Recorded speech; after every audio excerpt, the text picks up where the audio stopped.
Bonjour, aujourd'hui j'attire votre attention sur l'importance d'avoir toujours un pion au centre. Nous allons examiner l'ouverture que j'appelle le gambit de la dame. L'idée principale du deuxième coup blanc consiste à faire disparaître les noirs du centre. Et c'est pour ça qu'ici, les bonnes réponses seront plutôt le coup C6, de manière à ce que, quand mon adversaire me prendra, j'ai immédiatement un pion qui prend le relais, et j'ai surtout interdit au deuxième pion de venir s'installer au milieu. Autre réponse très fréquente aussi, le coup E6, qui a l'inconvénient de boucher la diagonale du fou, qui devra faire preuve de beaucoup de patience pour se développer. En revanche, le coup E6 est un coup de développement parce qu'il ouvre la porte au fou F8. Également possible ici est le coup D prend C4, que l'on appelle gambit dame accepté, mais je le déconseille aux joueurs qui n'ont pas suffisamment d'expérience parce que il y a plusieurs réponses possibles, notamment celle-ci qui consiste à s'installer immédiatement au centre, et ce centre de pion, comme nous le verrons dans la partie, peut tout à fait s'avérer être dangereux et avancer pour chasser les pièces bien placées, notamment les cavaliers. Alors, la variante que nous allons examiner aujourd'hui, c'est le coup cavalier F6. Alors, j'appelle cette variante la variante Marshall. Marshall, c'était un des meilleurs joueurs du monde il y a 110 ans. C'était un joueur aussi très très inventif qui a laissé son nom dans pas mal de variantes, notamment deux gambits Marshall, dont un qui est encore présent aujourd'hui dans la pratique des meilleurs joueurs du monde, dans la partie espagnole notamment. Voilà, et si Marshall a joué ce coup, il savait pertinemment que c'était un coup inférieur, mais il était aussi un peu provocateur, et il jouait ce coup pour inciter ses adversaires à le punir de son début censé être légèrement inférieur, et il a eu quelques victoires importantes il y a bien longtemps maintenant. Alors, pourquoi ce coup est moins bon? Simplement parce que les blancs ont la possibilité d'échanger immédiatement en D5, et vous voyez que maintenant, il n'y a plus de pion noir qui peut faire le travail consistant à contrôler les cases. L'idée principale étant que le pion blanc va tôt ou tard venir s'installer en plein milieu. Alors, deux réponses principales ici pour les noirs. Ils peuvent manger avec la dame, ce qui interdit au moins au centre d'avancer, mais la dame doit immédiatement rebouger, et les blancs vont avoir gagné du temps dans le développement, tout en ayant la possibilité, bientôt sans doute, de mettre un deuxième pion au centre. Il y a plusieurs coups possibles ici. Par exemple, si je mets la dame en A5, grâce au clouage, j'interdis au pion de venir en plein milieu parce qu'il serait immédiatement pris, le cavalier est cloué. Mais sans doute que la dame va très rapidement se retrouver en danger ici. Le fou ne tardera pas à venir se placer en face. Voilà. Donc, dame prend D5 est quand même une possibilité. On peut aussi choisir de reculer en D8. Et là, les blancs ont immédiatement mis leurs deux pions en plein milieu et ils ont réussi leur début de partie. Alors, la suite que l'on va examiner aujourd'hui sera plutôt le cavalier qui prend D5. Et maintenant, on peut peut-être jouer immédiatement le coup E4, qui est assez intéressant, même si après cavalier F6, le pion E4 est attaqué. Je vais le défendre en jouant cavalier C3, et là, les noirs ont une réplique très intéressante qui est E5. Ce centre de pion là est très fort quand il est mobile. Et maintenant, si j'avance, le pion a perdu de sa mobilité. Il va être immédiatement mis sous pression avec le coup C6. Attention, un coup très tentant et qui serait une très belle erreur serait le coup fou B4. Mais là, dame à 4 échecs. N'oubliez pas ce petit échec latéral qui va souvent piquer des pièces. Ici, ça gagnerait le fou B4. Donc je jouerai C6, le centre est immobilisé, les noirs ont une présence au centre et ils ont un bon développement, ce n'est pas le plus fort.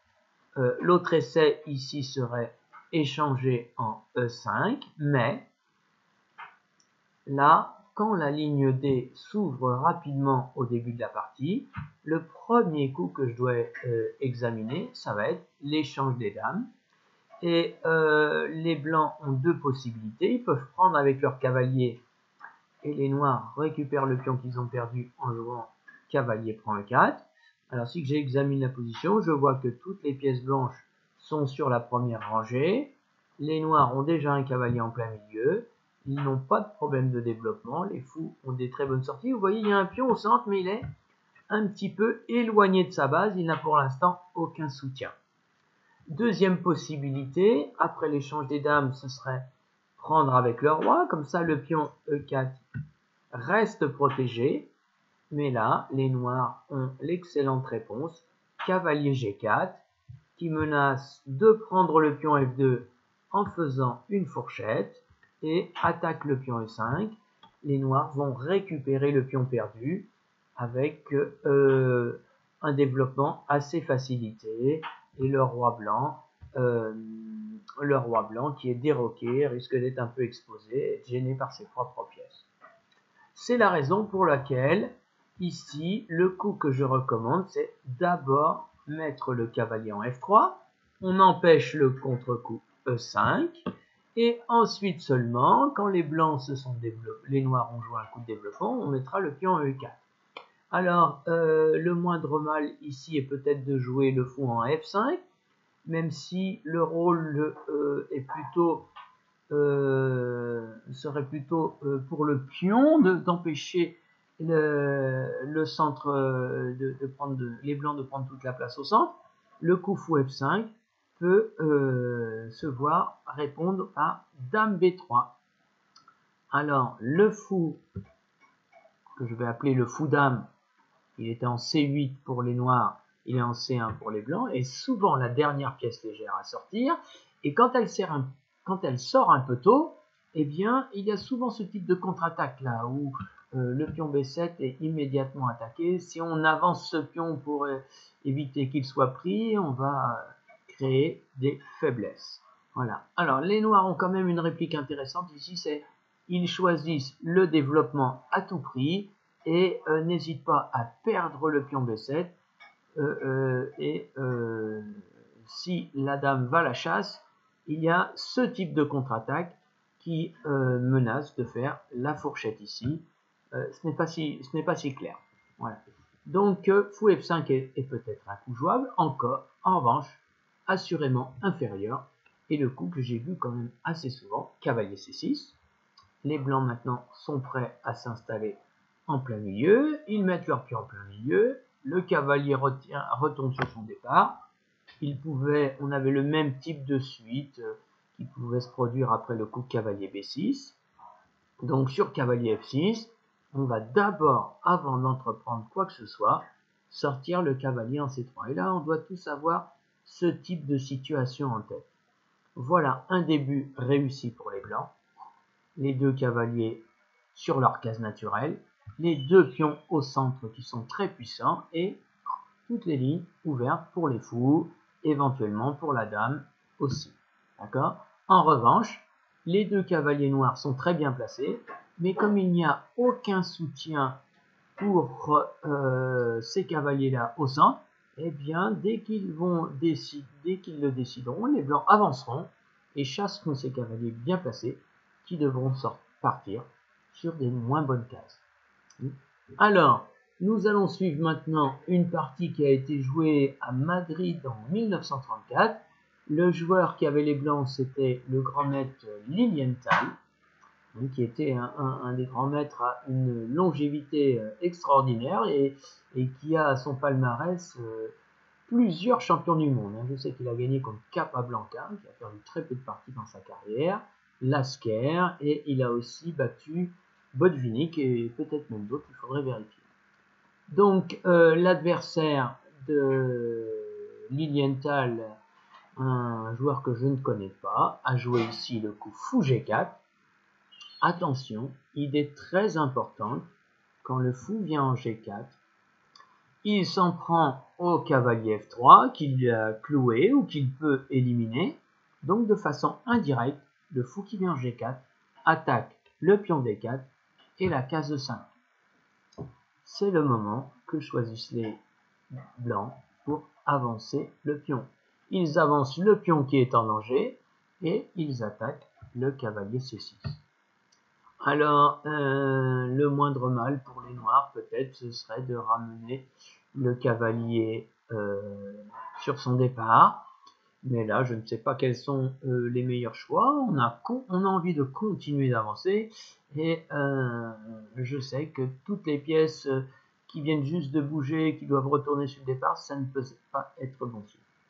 Donc, il y a deux choix intéressants. Donc, l'adversaire de Lilienthal ici a pris en F3. Mais il y a un autre coup très tentant qui conduit à un très très joli piège. Ici, le coup très tentant, c'est cavalier E5. Pourquoi pas venir avec mon cavalier en plein milieu et pour profiter ainsi de l'immobilité de ce cavalier-là. Mais ça, c'est un très très joli piège dans lequel viennent de tomber les noirs. Alors, je vais vous inviter à mettre la pause et à chercher ici une très jolie combinaison qu'on trouve assez fréquemment sous plusieurs formes différentes. Alors, on met la pause. Et là, j'espère que vous avez été plusieurs à trouver le magnifique cavalier prend E5. Les blancs viennent de gagner un cavalier. Mais vous me dites, ils perdent la dame. Et c'est là qu'apparaît le terrible fou B5 échec.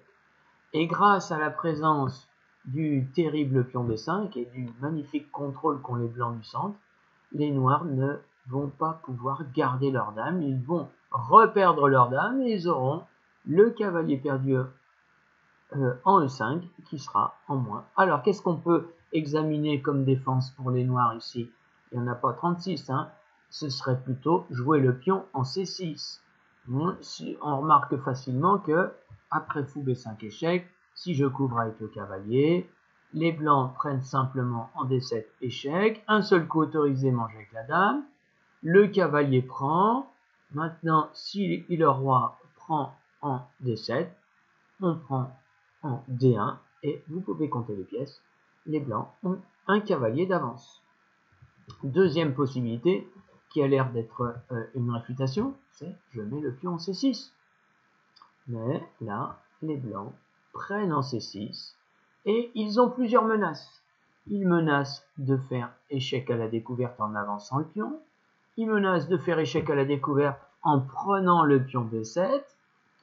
Et les noirs ne vont pas pouvoir garder leur dame. Alors, regardons les différents essais qu'on va avoir ici.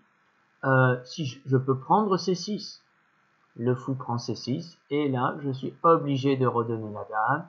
Le fou prend en D7, la dame prend, je prends du cavalier, le roi me mange, je mange le roi D1, le fou D1, un cavalier d'avance, un cavalier et un pion d'avance pour les blancs. Autre possibilité, après le coup D prend C6, je bouge ma dame puisqu'elle est en danger. Je vais la mettre en B6, elle va essayer d'attraper ce fou. Et là, nouvelle surprise, le pion prend B7, échec à la découverte. Je peux bouger le roi, ce serait à peu près la même chose si c'était la dame qui prenait le fou. Et le pion prend en A8 et une nouvelle dame apparaît. Et là, le déficit matériel est encore pire. Je crois même que le mat devrait arriver en très peu de coups. Qu'est-ce qui nous reste? Donc la meilleure possibilité après C6 D prend C6, c'est encore le coup A6. J'attaque le fou qui veut me faire échec. Là, pour regagner notre dame, on fait l'échec à la découverte en C7. Le fou est mangé, on prend la dame avec échec. La tour reprend, on reprend D1. Ce coup-ci, le cavalier peut prendre un E4 et je compte les pièces.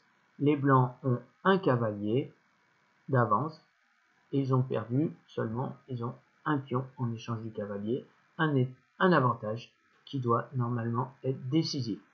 Alors, cette suite très intéressante nous démontre la puissance du centre blanc.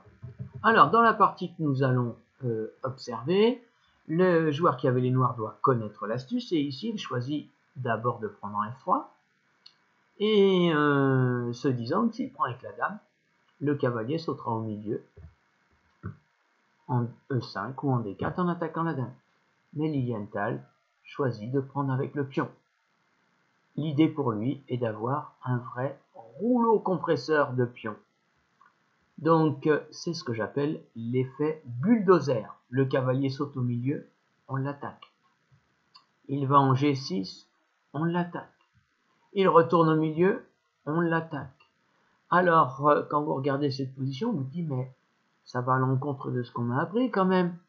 Les blancs ne sortent pas leurs pièces et ils sont en train de jouer beaucoup de coups de pion, ils jouent surtout leur pion F. Mais c'est que les noirs n'ont aucune présence au centre et leurs pièces sont mécaniquement refoulées. Maintenant le cavalier n'a d'autre possibilité que d'aller en D7. On avance encore. Le cavalier F6 est attaqué. Une seule case. Il retourne sur son départ. La seule case où il ne se fait pas manger. Et maintenant, le coup terrible, E6. E6, tout ça pour faire bouger le pion F. Alors, le pion F est attaqué. Le cavalier est attaqué. L'adversaire de Lilienthal ici a choisi de jouer le cavalier en B6, mais on observe très rapidement une déroute totale si les noirs prennent le pion F. La diagonale est ouverte, on fait l'échec avec la dame, qui est très fort quand j'ai quelqu'un qui garde la case G6.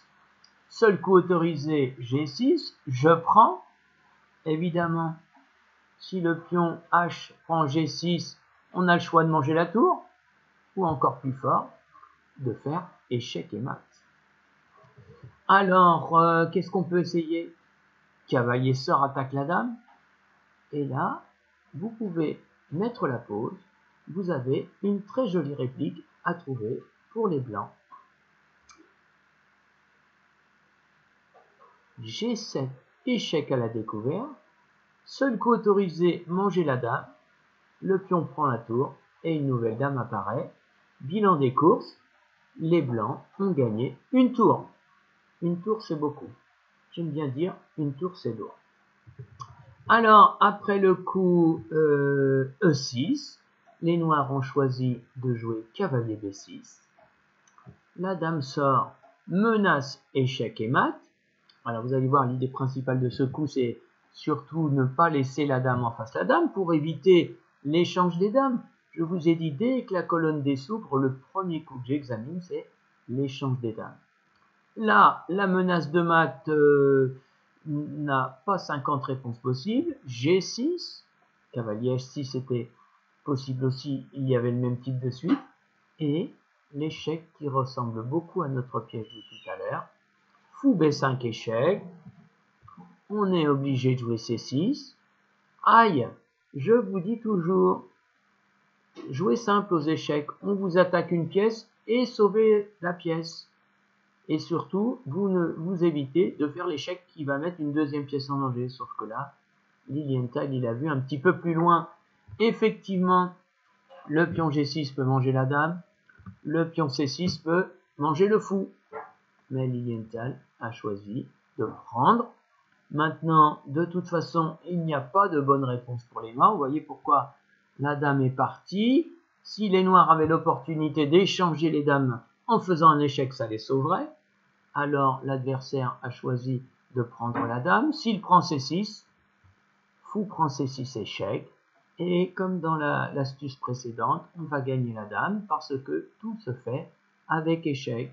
Je prends échec, la dame est obligée de prendre, je prends la dame sur échec, et maintenant, la dame noire a le temps de partir. Elle prendra peut-être en G6 d'abord.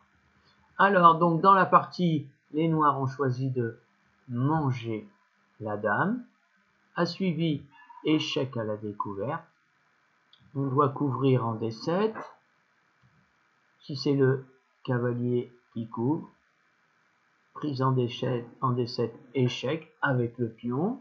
Seul coup autorisé, manger avec la dame. Et maintenant, le pion prend la tour et se transforme en dame. Échec et mat, la partie finie, les blancs ont gagné. Pourquoi une telle catastrophe? C'est très simple. Les noirs n'ont pas gardé de présence au centre. Alors, à partir d'aujourd'hui, quand vous aurez vu ça, vous vous souviendrez, dans toutes mes parties, je mets un pion au centre dans les premiers coups et je fais en sorte qu'il y reste et que si quelqu'un le prend, il ait un remplaçant. Je vous remercie d'avoir suivi cette vidéo et je vous dis à très bientôt.